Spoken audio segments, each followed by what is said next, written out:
सो hello दोस्तों, welcome back to this channel. तो mathematical physics के और एक इंपॉर्टेंट टॉपिक में आपका बहुत बहुत स्वागत है। तो आज के इस वीडियो में हम डिस्कस करेंगे एनालिटिक फंक्शन। तो आइए इस टॉपिक को शुरू करते हैं। सो माय डियर फ्रेंड्स, हमने मैथमेटिकल फिजिक्स में कॉम्प्लेक्स फंक्शन हम स्टार्ट कर चुके थे। तो उसमें कॉम्प्लेक्स फंक्शन में ये एनालिटिक फंक्शन वाला पार्ट एक इंपॉर्टेंट टॉपिक है।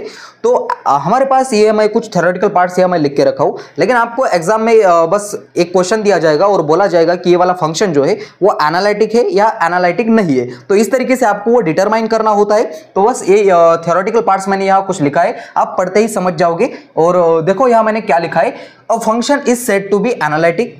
जो कोई फंक्शन है हमारे पास कब एनालिटिक कहा जाएगा, तो उसकी डेफिनेशन है at a point z not if it is not differentiable not only at z not but also every point of neighbourhoods of z not. तो ये मेरे पास क्या एनालिटिक फंक्शन की डेफिनेशन है।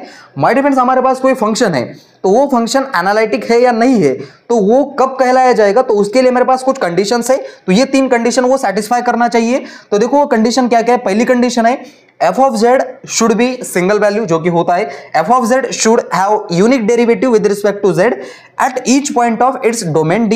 एंड तीसरा और important topics, f of z satisfying Cauchy Riemann equation. अब ये कॉची रीमन इक्वेशन क्या है भैया, तो कॉची रीमन इक्वेशन मेरे पास कुछ इस तरीके से होता है। अगर मेरे पास कोई f of z फंक्शन है, ठीक है, f of z equal to, और ये f of z को लिखने का तरीका होता है u प्लस आयोटा v, ठीक है। अब ये आपको हमेशा के लिए याद रखना है, जो फंक्शन है f of z इसको इस तरीके से लिखा जाता है।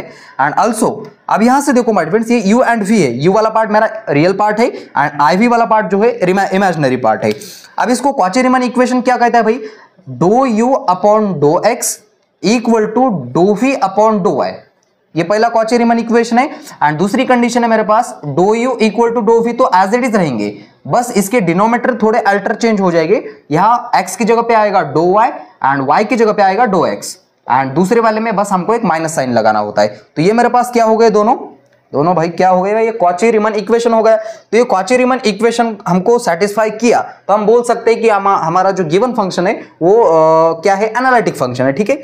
अब उसके बाद क्या किया जा सकता है, यहां से और एक काम कर लेते हैं। z इक्वल टू क्या है मेरे पास, x प्लस आयोटा y होता है। ये भी आपको फॉर्मूला याद रखना है। अगेन यहाँ जो x है मेरे पास रियल पार्ट है एंड आयोटा y वाला पार्ट क्या है, इमेजिनरी पार्ट है, ठीक है। अब इसकी बहुत ही इंपॉर्टेंट टॉपिक की ओर बढ़ लेते हैं हम। इसके क्वेश्चंस करवाएंगे एंड वही से समझ लेते हैं कि कोई फंक्शन किस तरीके से हम डिसाइड करेंगे कि ये वाला फंक्शन एनालिटिक है या एनालिटिक नहीं है। तो यहाँ तक आप नोट कर लीजिएगा इतना थ्योरेटिकल पार्ट्स। हम बढ़ लेते हैं थोड़ा सा आगे।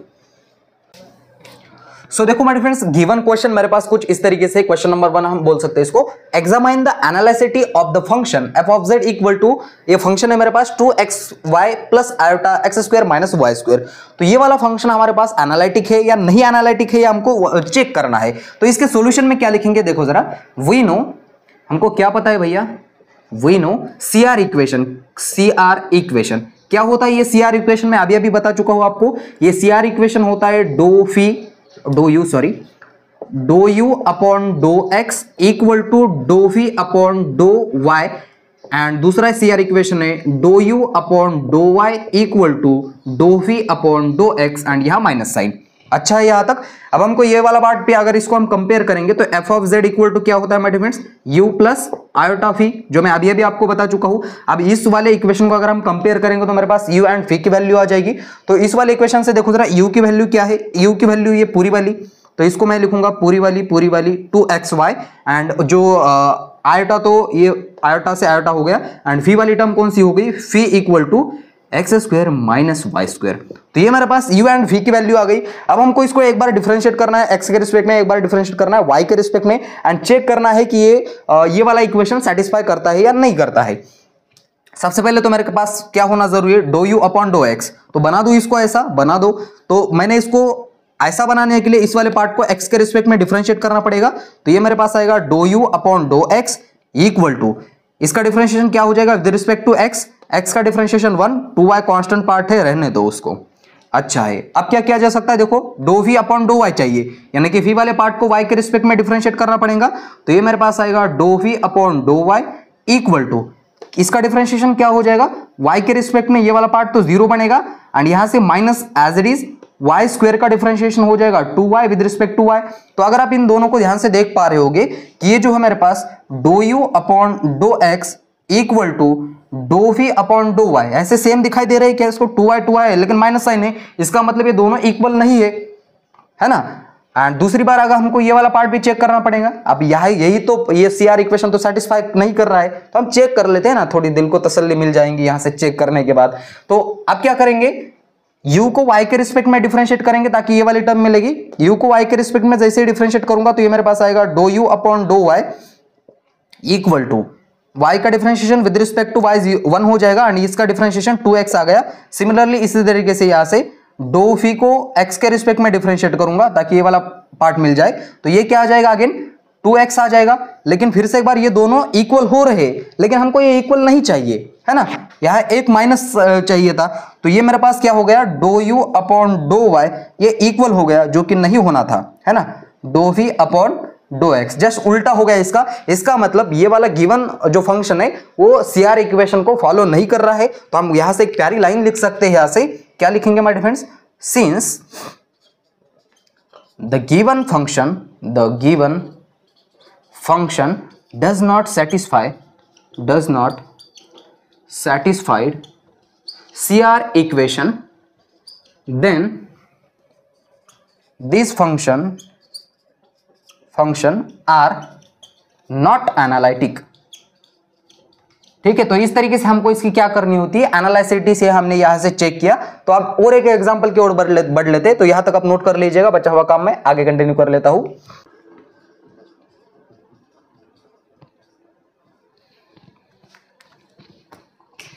सो देखो माय डियर फ्रेंड्स, हमारे पास नेक्स्ट क्वेश्चन है इस तरीके से, show that f of z equal to z cube is analytic. ये वाला जो गिवन फंक्शन है ये हमको बोला गया है कि एनालिटिक है, तो हम इसकी एनालिसिटी चेक करने के लिए हमको यहां से CR इक्वेशन सेटिस्फाई हो रहा है या नहीं हो रहा है वो चेक करना पड़ेगा। तो देख लेते हैं वो CR इक्वेशन सेटिस्फाई करता है या नहीं करता है। सो मैं यहां सबसे पहले तो लिखूंगा वी नो दैट, सो हमारे पास CR इक्वेशन पहले तो हम लिख लेंगे तो आसानी हो जाएगी। अब और सॉल्यूशन में भी आप इस तरीके से लिख लेना ताकि एग्जामिनर को भी थोड़ा सा अच्छा लगे। तो देखो माय डिफरेंस, यहाँ मेरे पास CR इक्वेशन है dough u upon dough x equal to dough v upon dough y, and दूसरा CR इक्वेशन है dough u upon dough y equal to minus do v upon dough x। अच्छा है यहां तक, एंड हमको ये वाला पार्ट भी पता है कि गिवन पार्ट क्या है, f of z equal to z cube है, एंड यहां से z की वैल्यू हमको पता है माय डिफरेंस, ये होती है x प्लस आयोटा y, है ना। मैं अभी बता भी चुका हूं आपको, z equal to x plus iota y है, यानी कि z यानी कि कोई इमेजिनरी नंबर है, जो कि इमेजिनरी नंबर इस तरीके से हम लिखते हैं x प्लस आयोटा y के फॉर्म में। अब क्या क्या आ जाएगा भैया, तो z की वैल्यू है इस वाली इक्वेशन में पुट की जाएगी, तो ये मेरे पास आएगा f of z equal to, इस z क्यूब की जगह पे आ गया x प्लस आयोटा y और उसका हो जाएगा होल क्यूब। अभी हमको ये वाला फॉर्मूला भी पता होना जरूरी है, a प्लस बी का होल क्यूब।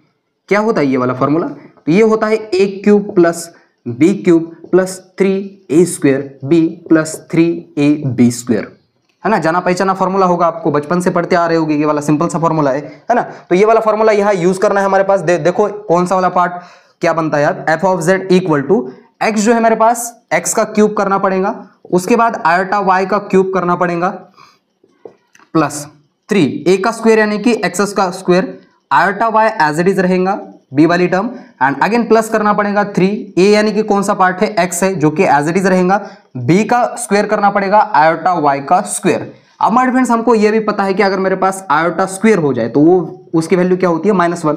ये तो बताने की जरूरत नहीं है। अगर आयोटा क्यूब हो जाए तो ये क्या होता है, आयोटा स्क्वायर इंटू आयोटा लिखा जा सकता है। आयोटा स्क्वायर की वैल्यू -1 यानी कि माइनस आयोटा आ जाएगा, किसका, आयोटा क्यूब की वैल्यू। तो बेसिक बातें है, ठीक है। तो यहां से सब्स्टिट्यूशन कर लेते हैं थोड़ा सा। यहां से f of z equal to x cube को मैंने एज इट इज लिखा, आयोटा क्यूब की वैल्यू क्या हो जाएगी, माइनस आयोटा, यानी कि यहां मैं आप डायरेक्टली लिखूं क्या, माइनस आयोटा वाई क्यूब, है ना। एंड उसके बाद यहां से देखो प्लस 3x स्क्वायर, और यहाँ पहले आयोटा लिखा जाएगा 3x स्क्वायर, एंड यहां से y as it is plus 3x as it is, iota का स्क्वायर क्या हो जाएगा, -1 हो जाएगा, एंड यहां से y का square. Real part and imaginary part अलग किया जाएगा। रियल पार्ट वो होता है जिसमें आयोटा वाली टर्म नहीं होती है, ठीक है। एक्स क्यूब तो मैंने यहाँ एज इट इज लिखा, और कौन सी टर्म है जिसमें आयोटा नहीं है, ये वाला पार्ट है ना। तो मैं इसको क्या करूंगा, ये माइनस बाहर आ जाएगा, तो -3xy स्क्वायर। बोलो बढ़िया है यहाँ तक। इसको मैंने ब्रैकेट कर दिया। अच्छा, और क्या किया जाएगा, आयोटा वाली टर्म अलग लेंगे हम, इमेजिनरी पार्ट, तो ये वाला पार्ट और ये वाला पार्ट इमेजिनरी पार्ट है। इसमें से अगर मैंने प्लस आयोटा बाहर ले लिया तो क्या मैं इस 3x² को पहले लिख सकता हूं, है ना, तो ये मेरे अधिकारों में आता है। एंड यहां मैं माइनस करूंगा यहां से y³। ओके ओके, अच्छा है यहां तक। अब इसको आप कंपेयर कर सकते हैं कि कौन सा वाला पार्ट u वाला पार्ट है एंड v वाला पार्ट है, ठीक है। किसको वाले इक्वेशन को, f(z) = u plus iota v को कंपेयर करके। एंड यहां से मेरे पास सिंस, तो u की वैल्यू आ जाएगी x³ - 3xy² एंड v की वैल्यू क्या आ जाएगी, v की वैल्यू ये वाली 3x² y - y³। कितनी अच्छी से लिखा यार मैंने तो, ठीक है। तो u एंड v की वैल्यू मेरे पास आ गई है। अब इस वाले इक्वेशन का यूज करेंगे हम। सबसे पहले तो क्या कैलकुलेट करेंगे, ∂u/∂x। तो यहां से ∂u/∂x निकाला मैंने, तो इसको डिफरेंशिएट करना पड़ेगा x के रिस्पेक्ट में। तो x के रिस्पेक्ट में ये 3 ऊपर का नीचे आ गया, ऊपर का एक कम हो गया। अच्छा, अब क्या हो जाएगा, माइनस x का जो डिफरेंशिएशन है विद रिस्पेक्ट टू x, तो ये क्या हो जाएगा 3y², है ना। x का डिफरेंशिएशन हो गया 1। तो और हमको क्या चाहिए, ∂v/∂y, यानी कि पार्शियली डिफरेंशिएट करना पड़ेगा विद रिस्पेक्ट टू y इस वाले टर्म को। तो ये मेरे पास आ गया ∂v/∂y इक्वल टू y के रिस्पेक्ट में डिफरेंशिएट किया जा रहा है, तो ये मेरे पास आ गया 3x², है ना। y का differentiation with respect to y 1 हो गया। एंड यहां से अगेन ऊपर का एक नीचे एंड ऊपर वाले में से एक कम। बोलो बढ़िया है, यहां तक बढ़िया है, बहुत ही बढ़िया है। मिटा के ऊपर कंटिन्यू किया जाएगा, ऊपर कंटिन्यू करेंगे, यहां तक आप नोट कर लीजिएगा।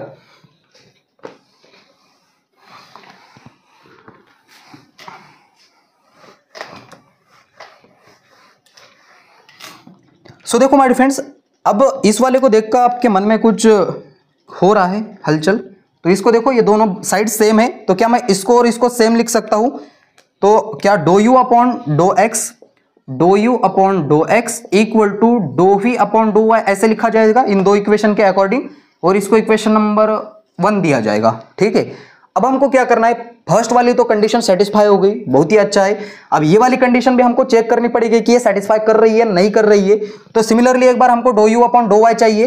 तो u तो है मेरे पास, y के रिस्पेक्ट में डिफरेंशिएट करेंगे तो ये वाला पार्ट आ जाएगा, यानी कि ∂u/∂y हमको निकालना है। तो इस वाले इक्वेशन को हम y के रिस्पेक्ट में डिफरेंशिएट कर रहे हैं, तो इसका तो डिफरेंशिएशन 0 हो जाएगा। -3 कांस्टेंट है इनटू x भी कांस्टेंट है, नहीं हाँ ठीक है, y के रिस्पेक्ट में डिफरेंशिएट कर रहे हैं ना इस वाले पार्ट को। 3 कांस्टेंट है, x कांस्टेंट है, y² का डिफरेंशिएशन क्या हो जाएगा, ऊपर का एक नीचे, ऊपर वाले में से एक माइनस, यानी कि इसका आंसर मेरा पास आएगा, ये माइनस एज इट इज रहा, 3 × 2 6xy। ओके, अब हमको क्या चाहिए, ये वाला पार्ट चाहिए। तो फी को हमको x के रिस्पेक्ट में डिफरेंशिएट करना पड़ेगा, तो ये हो गया ∂v/∂x पार्शियली x के रिस्पेक्ट में डिफरेंशिएट कर रहे हैं, तो ये वाला पार्ट 0 बनेगा, ऊपर का नीचे आ गया। तो ये 3 एज इट इज, ऊपर का नीचे आ गया, x की पावर 1 x से कम हो गई एंड इनटू y, तो ये मेरे पास क्या आएगा 3 × 2 6xy। तो देखो इन दोनों को देखकर अगर आपके मन में एक सवाल उठ रहा होगा, ये माइनस अगर मैं इस तरफ शिफ्ट कर दूं, इन दोनों का यूज करके क्या मैं ऐसा लिख सकता हूं क्या, जरा सोच के बताना। ∂u/∂y इक्वल टू, यहां माइनस आ जाएगा, इसको लगा देंगे माइनस, एंड यहां मेरे पास है ∂v/∂x, उस माइनस को उस तरफ शिफ्ट कर देंगे, तो ये मेरे पास आ गया ∂u/∂y इक्वल टू -∂v/∂x। इसको इक्वेशन नंबर 2 दे दूंगा। एंड इक्वेशन नंबर 1 एंड 2 हमको ये चिल्ला चिल्ला कर कह रहे हैं कि भैया हम सेटिस्फाई, जो CR इक्वेशन है उसको हम सेटिस्फाई कर रहे हैं, तो इसका मतलब हमारे पास जो गिवन फंक्शन है वो क्या है, एनालिटिक हो गया, ठीक है। तो इस तरीके से हम एनालिटिक शो कर सकते हैं, एंड ये मेरे पास प्रूव भी हो गया है। सो मैं ऐसा यहाँ लाइन लिखूंगा, अभी बहुत ही प्यारी सी लाइन लिखूंगा, from equation 1 and 2 the given function is satisfied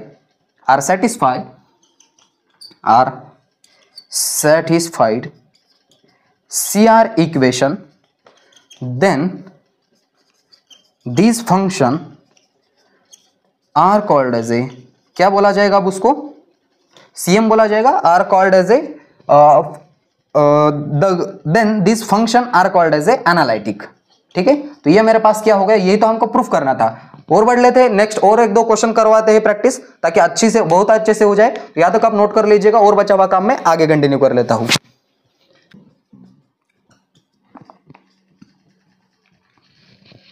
तो देखो माय डियर फ्रेंड्स, मेरे पास एक गिवन क्वेश्चन है, find out sine z is analytic और नॉट। साइन जेड जो मेरे पास फंक्शन है वो फंक्शन मेरे पास एनालिटिक है या नहीं है, वो हमको उसकी एनालिसिटी चेक करनी है। तो क्या लिखेंगे भाई साहब, सबसे पहले तो फंक्शन जो है मेरे पास given function f of z equal to sine z है। अच्छा है यहां तक। अगेन जो z होता है मेरे पास x प्लस आयोटा y होता है, तो जाना पहचाना फॉर्मूला हो गया होगा, इसकी जान पहचान अच्छी से हो गई होगी आपकी। तो ये जो z की वैल्यू है इस z की जगह पे पुट करेंगे तो ये मेरे पास आएगा f ऑफ z एंड यहां से साइन z की जगह पे आएगा x plus iota y। Okay यहां तक। अब यहां से आपको a प्लस बी का जो फॉर्मूला होता है साइन a प्लस बी का, वो फॉर्मूला पता होना जरूरी है माय डियर फ्रेंड्स। सिंपल सा फॉर्मूला है। पहले क्या लिखेंगे हम, साइन लिखेंगे, यहां लिखूंगा कॉस प्लस करूंगा, अगेन यहां से कॉस लिखूंगा एंड साइन लिखूंगा, लिखा जाएगा ऐसा। एंड जो भी यहाँ a एंड b है तो यहाँ लिखा जाएगा a, यहाँ b, यहाँ अगेन a एंड b। यहाँ a कौन है, x है, b कौन है, आयोटा y है, अगेन a कौन है, x है, तो इसका मतलब यहाँ x आएगा एंड b कौन है, आयोटा y। बोलो बढ़िया है यहाँ तक। अब यहाँ से आयोटा के ये जो दो फॉर्मूलेज होते हैं ये भी मैं आपको समझाना चाहूंगा कि कॉस आयोटा जो होता है ये कॉस के ही बराबर होता है लेकिन हाइपरबोलिक फंक्शन के बराबर होता है, जैसे कि कॉस हाइपरबोलिक y हो गया। एंड सिमिलरली अगर मेरे पास साइन आयोटा y वाला ये वाला फॉर्मूला हो गया तो ये फॉर्मूला आयोटा बाहर आएगा एंड यहाँ साइन हाइपरबोलिक y हो जाएगा। बोलो बढ़िया है यहाँ तक। अच्छा, अब क्या किया जाएगा, ये सब्स्टिट्यूशन किया जाएगा ऊपर वाले इक्वेशन में। तो ये मेरे पास F of z equal to, यहां मेरे पास ये देखो ये वाला पार्ट तो एज इट इज रहेगा sine x, cos iota y की जगह पे आएगा cos hyperbolic y and plus ये cos x as it is रहेगा, साइन आयोटा की जगह पे आएगा ये वाला पार्ट, माइनस को बाहर, आयोटा को बाहर लू, अच्छा लिया, साइन हाइपरबोलिक वाई। बोलो बढ़िया है यहाँ तक। अब इस वाले इक्वेशन को हम कंपेयर करेंगे इस इक्वेशन से u प्लस आयोटा v से, तो यहां से हमको u एंड v की वैल्यू मिल जाएगी। तो u की वैल्यू मेरे पास है sine x cos of hyperbolic y and v की वैल्यू है मेरे पास, है ना, यहां से cos x sine hyperbolic y। बोलो बढ़िया है यहां तक। अब क्या किया जाएगा, u एंड v तो मेरे पास आ गए हैं, अब हमको do u upon dough x निकालना है। तो do u upon dough x निकालने के लिए हमको u वाले इक्वेशन को x के रिस्पेक्ट में एक बार पार्शियली डिफरेंशिएट करना पड़ेगा। तो x के रिस्पेक्ट में जैसे डिफरेंशिएट करूंगा साइन का डिफरेंशिएशन हो जाएगा cos x एंड ये cos ऑफ हाइपरबोलिक y तो कांस्टेंट की तरह ट्रीट करेगा, वो एज इट इज रहेगा। अब इस फी वाले को y के रिस्पेक्ट में डिफरेंशिएट करना है, तो जैसे मैं y के रिस्पेक्ट में डिफरेंशिएट करूंगा तो ये मेरे पास cos x कांस्टेंट की तरह ट्रीट होगा, साइन हाइपरबोलिक y का फॉर्मूला डिफरेंशिएशन होगा विद रिस्पेक्ट टू y, वो होता है cos ऑफ हाइपरबोलिक y। बोलो अच्छा है यहां तक। इन दो साइड को अगर आप ध्यान से देख पा रहे होगे कि तो यहां से मेरे पास डो u upon dough x and डो v अपॉन डो y ये क्या आ रहे, इक्वल आ रहे, और इसको सम्मान के साथ इक्वेशन 1 दिया जाएगा एंड बचा हुआ काम ऊपर कंटिन्यू किया जाएगा। मिटाया जाए यहां तक। अच्छा,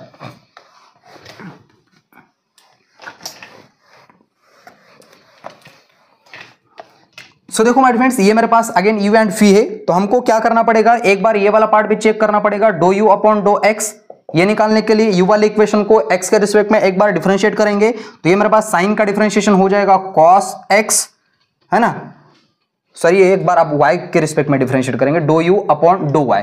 तो ये पहले वाला पार्ट तो साइन का डिफरेंशिएशन कुछ नहीं होगा क्योंकि वो कांस्टेंट की तरह ट्रीट करेगा, तो ये साइन x हो गया। कॉस ऑफ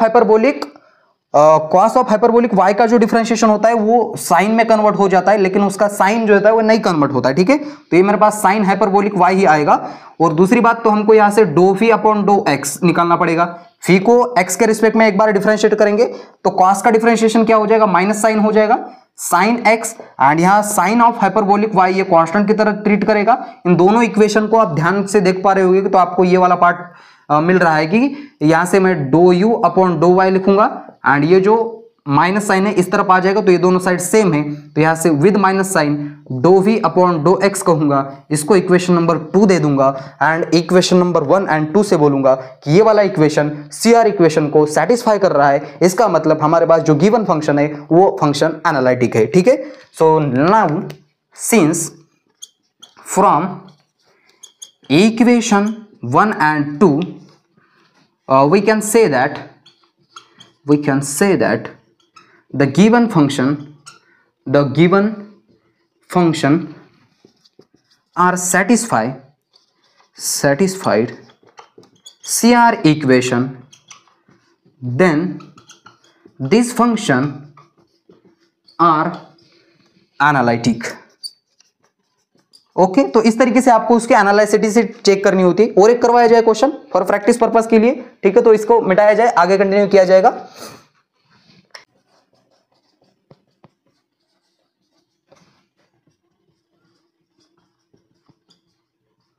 सो देखो माय फ्रेंड्स, नेक्स्ट क्वेश्चन मेरे पास कुछ इस तरीके से, बहुत ही फेमस क्वेश्चन है। Show that f of z equal to log z is analytic. ये वाला फंक्शन जो है गिवन वो हमको एनालिटिक है ऐसा शो करना है।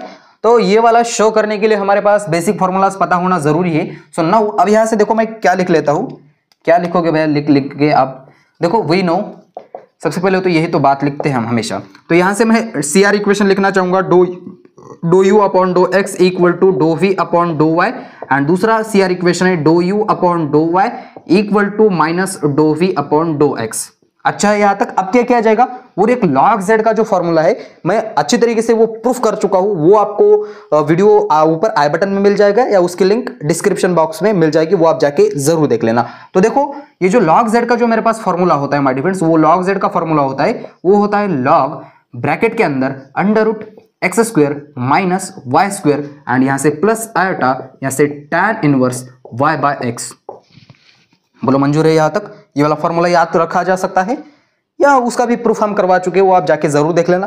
अंडर रूट का मतलब क्या होता है, अंडर रूट का मतलब क्या होता है भैया, उसको मैं अंडर रूट हटा के जो भी है, ठीक है, तो उसकी पावर में 1/2 लिख सकता हूं, बिल्कुल लिख सकता हूं। 1/2 का मतलब क्या हो, अंडर रूट, और यह उसको क्या बोलेगा भाई, आप ऊपर क्या कर रहे हो, सामने आइए ना, तो ये क्या हो जाएगा, सामने आ जाएगा। तो ये मेरे पास बनेगा 1/2, यहां से log x square plus y square plus iota, यहां से tan inverse y by x. बोलो बढ़िया है यहां तक। कंपेयर किया जाए किसको, ये मेरे पास फंक्शन है, ठीक है, log z का फॉर्मूला इसको इस वाले इक्वेशन में रखा जाएगा, f of z equal to log z की जगह पे ये वाला 1/2 log x square plus y square plus iota tan inverse y by x. किससे कंपेयर होगा ये, अब ये वाला formula f of z equal to u plus iota phi से। u वाला पार्ट कौन सा है और फी वाला पार्ट कौन सा है, देखो जरा, u इक्वल टू यहां मेरे पास 1/2 log x square plus y square, ये वाला u है, और फी कौन सा है, अभी आप प्लस का है कर रहा हूं मैं, फी इक्वल टू है tan inverse y by x. अच्छा यहां तक ये तो हो गया मेरे पास। अब क्या करेंगे, ये वाला पार्ट चेक करना होगा हमारे पास सी आर इक्वेशन, तो इसको डिफरेंशिएट कर लेते हैं पहले x के रिस्पेक्ट में।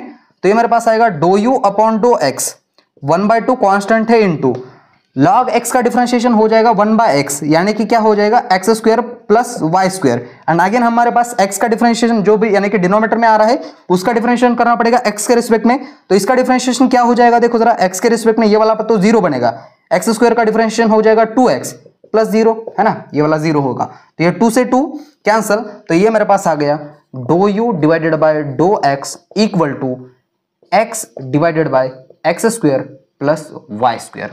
अच्छा है यहां तक, do u upon dough x निकाला मैंने। अब इसी तरीके से हमको ये वाला पार्ट निकालना पड़ेगा, तो इसको मैं लिखूंगा do v upon dough y. क्या लिखा मैंने इसको, do v upon dough Y.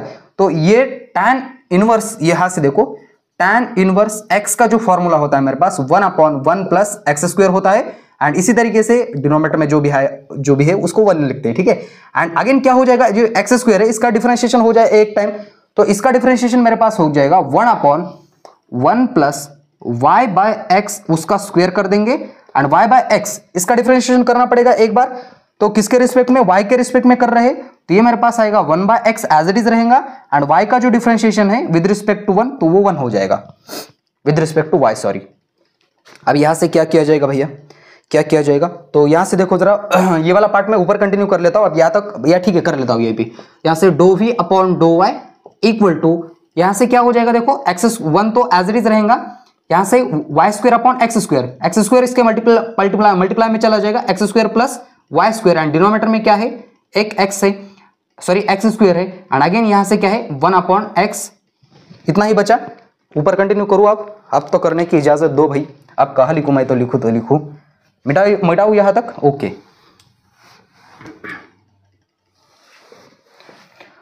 सो देखो भाई, अब यहां तक पहुंच चुके थे, अभी एक्स स्क्वायर ऊपर चला जाएगा, है ना, उम्र हो गई है उसकी तो ऊपर चला गया, वो do v upon dough y equal to x square divided by x square plus y square and into 1/x। X से एक्स कैंसिल हो जाएगा, तो मेरे पास आएगा do v upon dough y equal to x divided by x square plus y square. दोनों देखो जरा क्या क्या सेम दिखाई दे रहे हो वो दोनों आपको, ये वाला पार्ट और ये वाला पार्ट लिखा जाएगा उसको सम्मान के साथ इक्वल। तो मैं यहां से दो इक्वेशन के अकॉर्डिंग ऐसा लिख सकता हूं कि do u upon dough x equal to dough v upon dough y. अच्छा, पहला इक्वेशन तो मेरे पास, पहली कंडीशन तो सेटिस्फाई कर गई, दूसरी भी करनी पड़ेगी कि चेक वो इक्वेशन सेटिस्फाई कर रहा है या नहीं कर रहा है। अगेन इसी वाले इक्वेशन को हम क्या करेंगे माय डिफरेंस, y के रिस्पेक्ट में डिफरेंशिएट करेंगे। Do u upon dough y चाहिए तो इसलिए तो मैं यहां लिखूंगा do u upon dough y equal to, इसका डिफरेंशिएशन देखो अगेन ये 1/2 एज इट इज रहेगा, log x का डिफरेंशिएशन हो जाएगा 1 upon x square plus y square. Denominator का अगेन डिफरेंशिएशन करना पड़ेगा। अब यहां से एक्स स्क्वायर का डिफरेंशिएशन 0, वाई स्क्वायर का differentiation with respect to y 2y, again यहां से 2 से 2 कैंसल, तो ये मेरे पास आ गया do u upon dough y equal to, ऊपर आ गया y, डिनोमिनेटर में है x square plus y square, तो ये एक मेरे पास इंपॉर्टेंट इक्वेशन आ गया। अब हमको do phi upon dough x की वैल्यू चेक करनी पड़ेगी। मिटाओ ये, मिटाओ मिटाओ मिटाओ।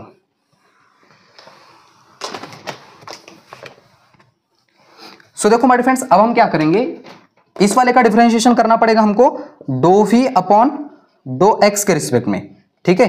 तो यहां से क्या हो जाएगा, again 1 upon 1 plus y by x का स्क्वायर, ठीक है। इस तरीके से उसका फॉर्मूला हो जाएगा 1 प्लस, एंड इस वाले का डिफरेंशिएशन करना पड़ेगा और एक बार y अपॉन x का डिफरेंशिएशन क्या हो जाएगा, y तो मेरे पास कांस्टेंट है, ठीक है, इनटू 1 अपॉन x का differentiation with respect to x minus 1 upon x square होता है, बहुत ही फेमस फॉर्मूला है वो। अब क्या करेंगे, क्रॉस मल्टीप्लाई करेंगे यहां से do v upon dough x, यहां से ये 1 एज इट इज, या x square plus y square, denominator में आएगा एक्स स्क्वायर इनटू, अब यहां से माइनस लिखो यहां, and y divided by x square. X square चला, अब यहां से डायरेक्टली एक्स स्क्वायर कैंसिल कर सकता हूं, एंड यहां से मेरे पास आएगा do phi upon dough x equal to minus y divided by x square plus y square, ठीक है। तो इन दो इक्वेशन को आगे हम कंपेयर करेंगे, तो यहां तक आप नोट कर लीजिएगा, थोड़ा सा और कंटिन्यू करना पड़ेगा मेरे को।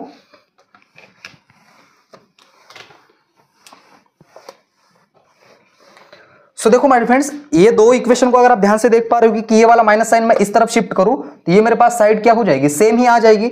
तो क्या मैं इसको ऐसे बोल सकता हूं कि do u upon dough x equal to क्या आ जाएगी, डो, अब यहां से क्या हो गया, do phi upon dough y with minus sine, ठीक है। तो ये मेरे पास दोनों के दोनों हमारे पास इक्वेशन नंबर 1 एंड 2 क्या कर रहे हैं, सीआर इक्वेशन को सेटिस्फाई कर रहे हैं। तो आप यहां से अंत में लिख सकते हैं कि एफ ऑफ जेड जो है मेरे पास, F of Z log Z, ये क्या है, इज एनालिटिक। तो यही तो हमको प्रूफ करना था, तो ये मेरे पास क्या हो गया, प्रूफ हो गया है। तो बस इसी तरीके से आप क्वेश्चन प्रैक्टिस करते जाओ, और बाकी के जो बचे हुए टॉपिक्स है वो हम नेक्स्ट वीडियो में लेकर आएंगे। एंड इस वीडियो को यहाँ देते फुल स्टॉप, एंड इस वीडियो को फुल स्टॉप देने से पहले मैं आपसे एक रिक्वेस्ट करूंगा भाई कि इससे पहले के टॉपिक्स आप जाके जरूर देख लेना, एंड इस वीडियो को लाइक एंड शेयर सब्सक्राइब अपने दोस्तों के साथ शेयर जरूर कर लेना। एंड इस वीडियो को यहाँ देते फुल स्टॉप, तब तक के लिए वेरी ऑल द बेस्ट।